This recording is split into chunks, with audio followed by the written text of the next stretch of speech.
Pemberontakan G30 SPKI adalah salah satu peristiwa kelam bangsa Indonesia pada masa-masa awal setelah kemerdekaan. Peristiwa di mana para jenderal menjadi korban dari tindakan-tindakan yang keji dilakukan oleh orang-orang yang terkait dengan peristiwa tersebut.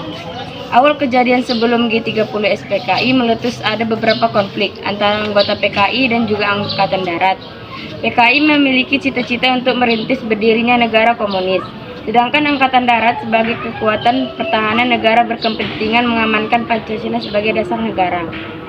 Pada awal Agustus tahun 1965, Soekarno selaku Presiden Indonesia jatuh sakit. Kondisi Soekarno yang kritis dimanfaatkan oleh Den Aidit selaku pemimpin PKI untuk melakukan rencananya Indonesia menjadi negara komunis. Isu-isu mengenai Dewan Jenderal terus dihembuskan. Mereka mendesak Soekarno untuk membungkam lawan-lawan mereka. Pada tanggal 8-12 Agustus 1945, Sam dan Aidit melakukan pertemuan di kediaman Aidit. Hai kawan Sam, sekarang kita telah memasuki tahap yang menentukan. Semua kontak perwira yang berpikir maju untuk mendukung kita. Segera susun kekuatan. Kumpulkan semua anggota biro mau di pusat maupun di daerah. Saya optimis. Saya yakin segala sesuatu di muka bumi ini mendukung kita. Pemuda yang saya didik juga mempunyai optimis yang sama. Pemuda-pemuda sekarang sedang berlatih di lubang buaya. Tapi saya ragu, apa benar Bung Karno sudah mendekat seperti yang dikatakan tim dokter? Cepat atau lambat, ajal itu pasti ada. Cepat atau lambat, kekuatan para jenderal itu akan selalu meningkat. Dan saya tidak ingin kalah. Ajal itu pasti ada. Rumah Sam pada tanggal 14 Agustus 1965. Kawan Ketua Aidit berpesan agar gerakan yang kita lancarkan bersifat terbatas dan akan berupa gerakan militer. Kedua, sasaran utama gerakan adalah para jenderal. Ketiga, gerakan ini harus menguasai instalasi vital seperti Telkom, RRI, dan lain sebagainya. Untuk memimpin gerakan, kita sepakat mengajukan 3 nama calon yang terdiri dari perwira berpikiran maju, yaitu Letnan Kolonel Untung, Kolonel Latif, dan Major Suryono. Pada tanggal 28 Agustus 1965, PKI melakukan sidang Politbiro yang hasilnya mengenai PKI melakukan operasi militer. Pembagian kerja mengenai operasi militer, komposisi Dewan Revolusi, pengelompokan kader-kader untuk dikirimkan ke daerah.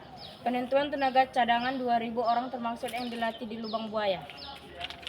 Pada tanggal 21, 23, 26, dan 27 September, PKI melakukan pertemuan mereka melakukan beberapa pembahasan mengenai susunan rencana SAM antara lain. Para jenderal yang menjadi sasaran adalah Letjen Ahmad Yani, Maijen MT Haryono, Maijen S. Suprato, Maijen S. Parman, Brigjen Sutoyo Wiswofiharjo, Brigjen Donald Iva Panjaitan, Letupir Tendean. Operasi akan dibagi menjadi 3 komando. Komando penculikan dan penyergapan dinamakan pasukan Pasopati. Akan dipimpin oleh Letnan Aidul Arif yang tugasnya mengambil para jenderal hidup atau mati.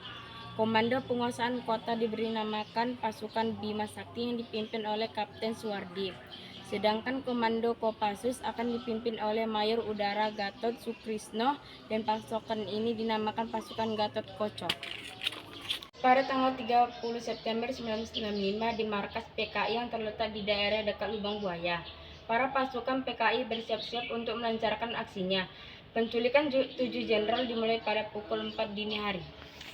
Pasukan dengan sasaran Jenderal Nasution dipimpin oleh Raja Pedut. Siap. Pasukan dengan sasaran Jenderal Ahmad Yani dipimpin oleh Letu Mukizan. Siap. Pasukan yang menculik Jenderal Suharto dipimpin oleh Sulaiman. Siap. Untuk Jenderal Haryono dipimpin oleh Sarjen Bungkus. Siap. Untuk sasaran Jenderal S. Parman dipimpin oleh Sarjen Tatar. Siap. Untuk sasaran Brigjen Panjaitan dipimpin oleh Sarjen Sukorjo. Siap. Pasukan yang harus menculik Brigjen Sutoyo dipimpin oleh Soerono. Siap. Pada tanggal 1 Oktober 1965 dini hari, pasukan penculikan 7 jenderal dilakukan secara serentak dan membagi 7 pasukan yang dikerahkan ke kediaman ke-7 para jenderal. Mereka harus membawa para jenderal ke markas PKI di Lubang Buaya dalam keadaan hidup atau mati.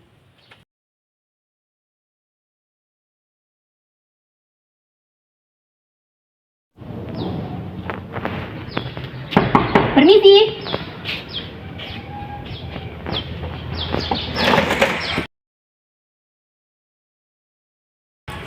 Bapak ada, Bu? Oh, ada. Pak, ada pasukan Cakrawala. Hah, Cakra?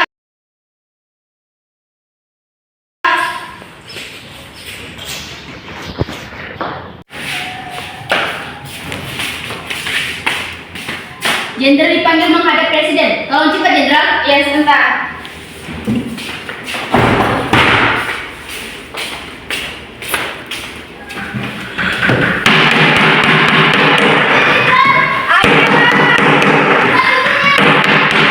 Pak, kamu cepat lari. Lari ya. Adek. Ibu, adek kena.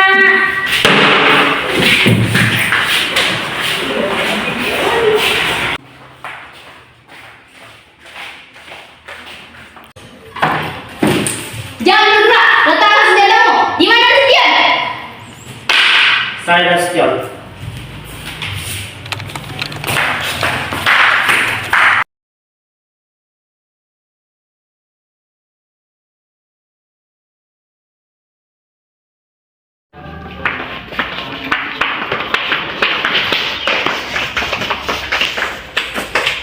Mana Jenderal? Bo. Sedang tidur.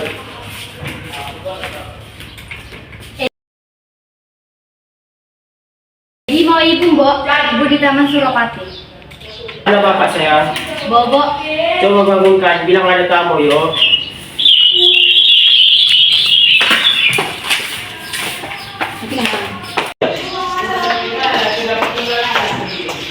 Ada apa? Bapak minta menghadap pada Pak Presiden sekarang juga. Sekarang? Iya. Biar tunggu saya mandi dulu. Gak usah mandi Jenderal. Paling tidak cuci muka dulu toh berpakaian. Gak usah berpakaian Jenderal. Lancang kalian. Tahu apa kalian? Beres Pak. Beres.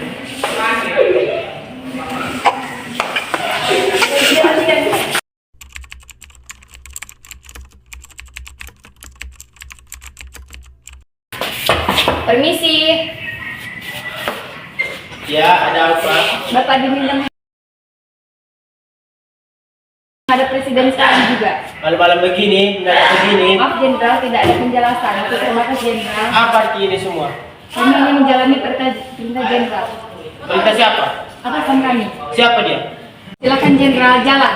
Apa sebaiknya saya tidak berpakaian dulu? Tidak usah Jenderal, jalan.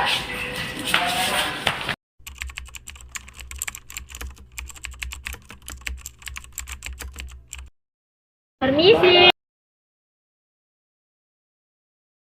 Ada apa? Negara sedang genting Pak, Bapak Presiden ingin mengeluarkan hadap Bapak sekarang juga. Baik. Loh, kok masuk? NRP mereka cuma 4 angka. Itu memang NRP Cakra. Coba hubungi Pak Yani, Bu. Loh, segera Jenderal Bapak Presiden nunggu.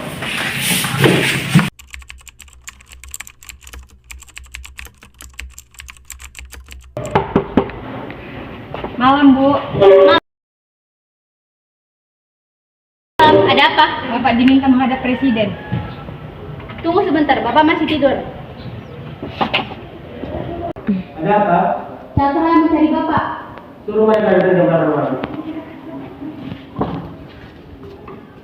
Bapak bilang, kata Bapak, kembali saja jam 8. Tidak bisa buka definisi kami harus membawa Bapak sekarang. Kalau begitu, tunggu sebentar. Aduh! Cepat bawa.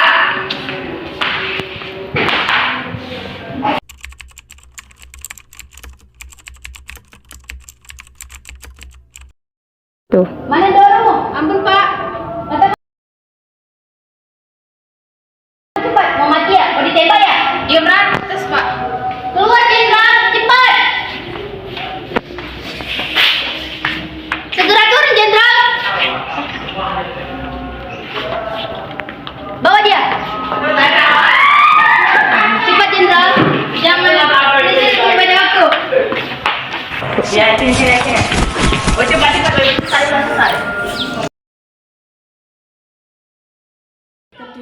Jenderal pun dibawa ke lubang buaya, 4 orang dalam keadaan hidup dan 3 orang dalam keadaan mati.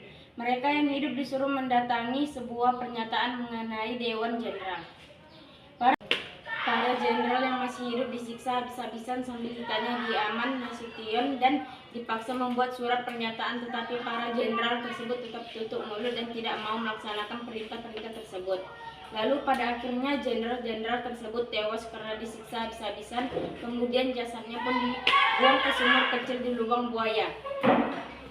Setelah disiksa hingga mati, para jenderal pun diseret dan dimasukkan dan dikubur dalam satu lubang berukuran 12 meter dan panjangnya diameternya 75 cm. Kemudian dari atas mereka ditembaki PKI menutup lubang, kemudian di atasnya ditaruh pohon pisang untuk penyamaran. Tak lama kemudian, para pemimpin kedua melarikan diri dari Halim, dan pasukan Soeharto merebut kembali pangkalan udara tersebut.